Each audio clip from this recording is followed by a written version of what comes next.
सोचिए, एक train station पर रुकती है, दरवाजे खुलते हैं, लेकिन कोई उतरता नहीं। प्लेटफॉर्म पर खड़े लोग अंदर झांकते हैं और अगले ही पल उनकी चीख निकल जाती है। पूरी ट्रेन लाशों से भरी हुई थी। वीडियो को पूरा देखें और चैनल सब्सक्राइब करके बेल आइकॉन जरूर दबाएं, क्योंकि जब तक अपना इतिहास नहीं जानोगे, खुद को कैसे पहचानोगे।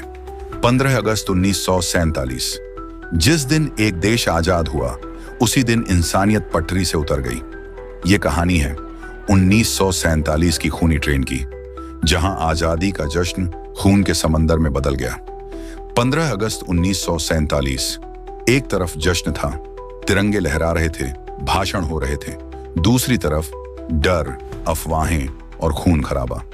ब्रिटिश राज खत्म हुआ और उपमहाद्वीप दो हिस्सों में बंट गया। भारत पाकिस्तान यह फैसला अचानक नहीं था।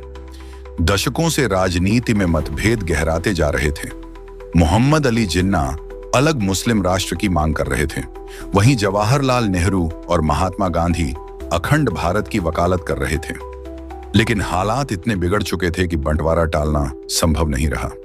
रेड क्लिफ लाइन खींची गई। कागज पर सिर्फ एक लाइन थी, लेकिन जमीन पर वो लाखों जिंदगियों को दो हिस्सों में काट रही थी। विभाजन के साथ ही शुरू हुआ मानव इतिहास का सबसे बड़ा सामूहिक पलायन। करीब 1.5 करोड़ लोग अपने घर छोड़ने को मजबूर हुए। लोगों के पास सिर्फ उतना सामान था जितना वे उठा सकते थे। पंजाब जल रहा था, बंगाल खून में डूब रहा था, गांव खाली हो रहे थे, मंदिर और मस्जिदें सूनी हो रही थीं। लोगों को उम्मीद थी कि ट्रेनें उन्हें सुरक्षित नई सीमा तक पहुंचा देंगी। रेलवे स्टेशन उम्मीद का आखिरी सहारा बन गए, लेकिन वही ट्रेनें मौत का सफर बन गई। सितंबर 1947, पंजाब के इलाकों में अफवाहें तेज थीं।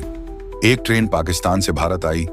जब वो अमृतसर स्टेशन पहुंची, दरवाजे खुले, अंदर सिर्फ लाशें थीं। किसी की गर्दन कटी थी, किसी का शरीर बुरी तरह घायल था। लोगों ने देखा, पूरी ट्रेन मौत का डिब्बा बन चुकी थी। कुछ घंटों बाद बदले की आग भड़क उठी। भारत से पाकिस्तान जाने वाली एक और ट्रेन पर हमला हुआ। इतिहास ने पहली बार देखा खूनी ट्रेन। ट्रेनें उस समय पलायन का मुख्य साधन थीं। हजारों लोग एक साथ सफर कर रहे थे। कोई सुरक्षा नहीं, कोई प्रशासनिक नियंत्रण नहीं। पुलिस और सेना खुद हालात संभालने में असमर्थ। अफवाहें आग की तरह फैल रही थीं। उन्होंने हमारी ट्रेन काट दी, हम बदला लेंगे। और फिर इंसानियत हार गई। विभाजन की सबसे भीषण हिंसा पंजाब में हुई। लाहौर, अमृतसर, गुजरांवाला, लुधियाना, हर जगह आग और खून। एक ट्रेन में 2500 लोग सवार थे। जब वो सीमा पार पहुंची, सिर्फ 100 लोग जिंदा बचे। कई ट्रेनों पर लिखा गया, आजादी का तोहफा। ये शब्द इतिहास का सबसे कड़वा व्यंग्य बन गए। इस हिंसा का सबसे बड़ा शिकार महिलाएं और बच्चे बने। अपहरण, बलात्कार, जबरन धर्म परिवर्तन, हजारों महिलाएं गायब हो गईं। बाद में दोनों सरकारों ने मिलकर उन्हें वापस लाने की कोशिश की, लेकिन जो टूट चुका था वो कभी पूरी तरह जुड़ नहीं पाया। महात्मा गांधी दिल्ली की गलियों में शांति मार्च निकाल रहे थे।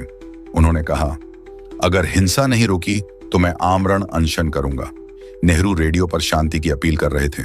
जिन्ना भी पाकिस्तान में कानून व्यवस्था की बात कर रहे थे, लेकिन जमीन पर भीड़ किसी की सुनने को तैयार नहीं थी। एक घटना आज भी इतिहास के पन्नों में दर्ज है। सीमा की ओर जा रही एक ट्रेन जिसमें सिख परिवार बैठे थे। रास्ते में हमला हुआ। जब ट्रेन पाकिस्तान पहुंची, सिर्फ खामोशी थी। फिर वही ट्रेन वापस भारत आई और अंदर वही दृश्य। ये सिर्फ बदले की आग नहीं थी, ये मानवता की हार थी।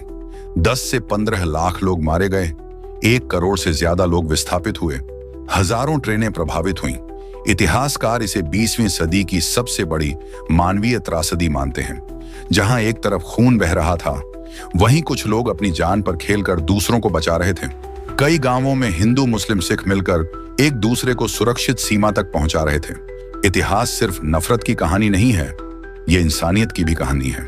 आज 75 साल से ज्यादा हो चुके हैं, लेकिन कई परिवारों के दादा दादी आज भी उस सफर को याद करते हुए रो पड़ते हैं। मेरी वालदा को, मेरी माँ को मेरे सामने तलवार मार के गर्दन के पैदा की। मेरी आंखों के सामने, मैंने आंखों के सामने देखा।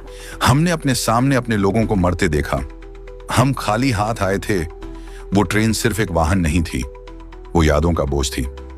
पटरी आज भी वही है, ट्रेनें आज भी चलती हैं, लेकिन 1947 की वो ट्रेन हमेशा इतिहास के अंधेरे स्टेशन पर खड़ी रहेगी, जहां दरवाजे खुलते हैं और हमें याद दिलाते हैं आजादी की कीमत क्या होती है।